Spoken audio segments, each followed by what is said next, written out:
You have to admit, there's something a little unsettling about this portrait. It is not the subject's steely gaze or her pristine white skin, or even her somewhat dated dress that feels off. It's the background, or rather what's supposed to be the background. As art historians point out, the backdrop of this painting should be green. In fact, if you look closely, you can see a barely discernible green hue underneath the red fabric draped behind Lady Charlotte de la Tour de Verney. But how could this be? The answer is simple, yet terrifying. This centuries-old portrait we're looking at today is cursed, and every 200 years it sheds the blood of its beholder.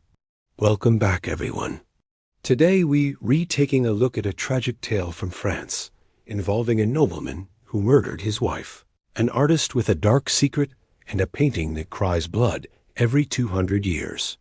If you love stories like this, be sure to subscribe so you never miss an episode. It was 1476, and France had just emerged from the 100 Years' War with England. The country was still picking up the pieces, but life went on nonetheless. For example, marriage was still very much on, and for one young nobleman, it was about to get him into hot water. His name was Jean IV, Count of Dunois, and he had just married the beautiful Charlotte de Bourbon. Life was good. That was until he laid eyes on his new brother-in-law, Louis de la Tour de Verney, Viscount of Touraine. It was love at first sight, except Louis was already spoken for. Still, Jean was smitten. And when your heart wants what it wants, it won't take no for an answer. The two began having a secret affair, which upset Charlotte immensely. And after she discovered that she was pregnant, she decided she'd had enough. She confronted her husband, demanding he end his affair immediately. But Jean would not hear of it. In fact, he basically told her to piss off. And before long, he was out of the house and on his way to his mistress's place. A scorned woman is a dangerous thing, and Charlotte was more than happy to show her husband just how dangerous. She tracked him down and killed him, then returned home, collected her things, and without telling anyone, disappeared into the night. Now, that may sound like the end of the story, but it really was only the beginning. See, Charlotte had made a fatal mistake. Her sister-in-law, Isabella, was engaged to be married to Louis, the man Charlotte's husband had betrayed her with. And she wasn't going to take this betrayal lying down. She immediately wrote a letter to her father, King Louis XI of France, accusing her sister-in-law of killing her husband. Now, the king took this very seriously, but there was no evidence that Charlotte had killed her husband, so he couldn't do anything about it. He did, however, strip her of her noble titles and forbade her from ever stepping foot in France again. So Charlotte did the only logical thing she could think of. She fled to Rome and took up residence in a monastery. She lived out the remainder of her days in relative peace, though she was never free from the guilt of what she had done. Meanwhile, Isabella married Louis and became the Marchioness of Martigues, living out the remainder of her life in luxury. As for Jean, well, he got the royal treatment too, but of a different sort. You see, he had died before he could consummate his relationship with Isabella, so she felt no guilt over killing him. And because of this, the king commissioned a portrait of her beloved, complete with a strange caveat. The artist was a Flemish painter named Rogier van der Weyden, who was known for his incredibly realistic portraits. But this one would be a little different.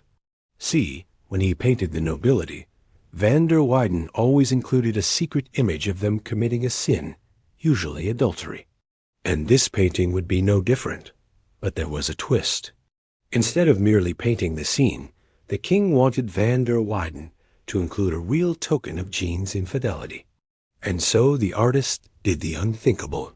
He painted a portrait of Jean in the throes of passion with his mistress, complete with a red curtain to hide his identity.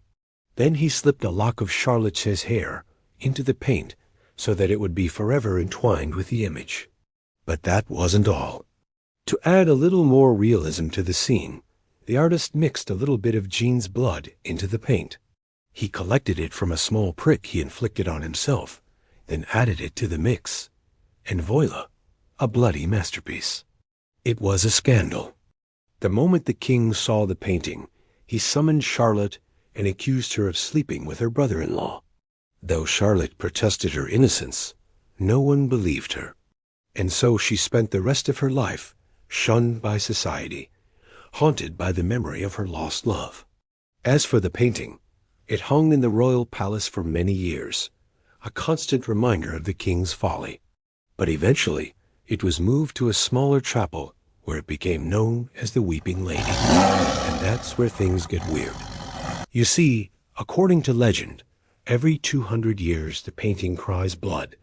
It started shortly after it was moved to the chapel. One day, a group of young boys were playing near the building when they noticed some blood dripping from the wall. At first, they thought nothing of it, but as the day wore on, the bleeding continued. And soon they realized that the blood was coming from the painting itself.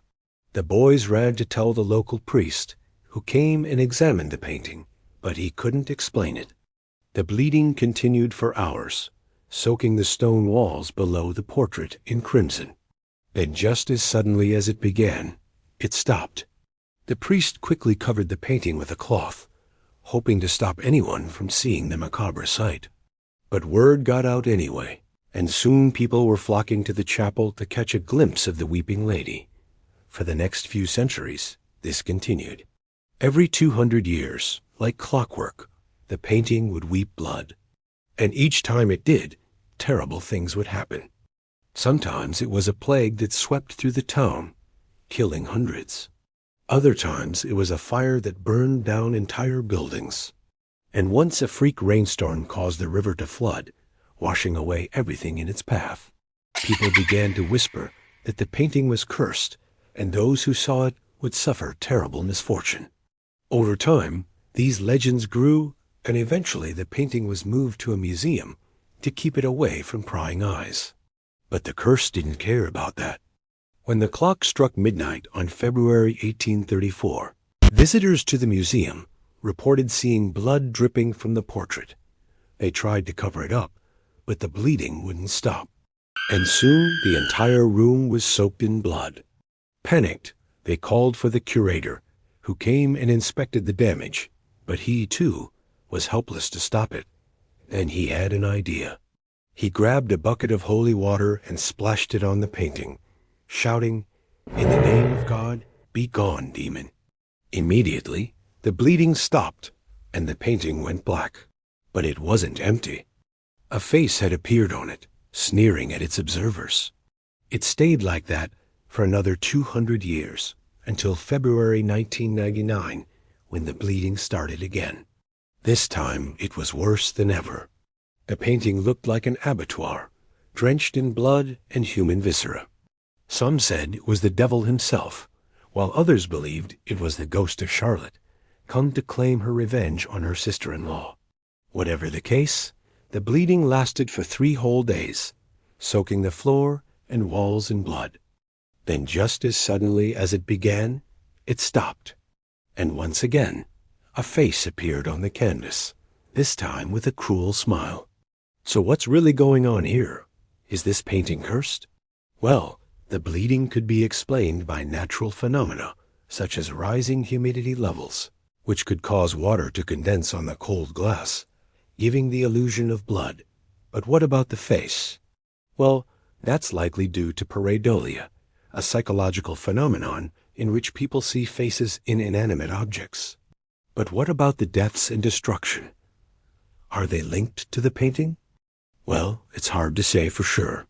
There are plenty of examples of curses that have been debunked as coincidences or hoaxes. So it's entirely possible that this one is no different. But if you ask me, there's something a little eerie about a painting that cries blood every 200 years. What do you think? Let me know in the comments below. And as always, thanks for watching.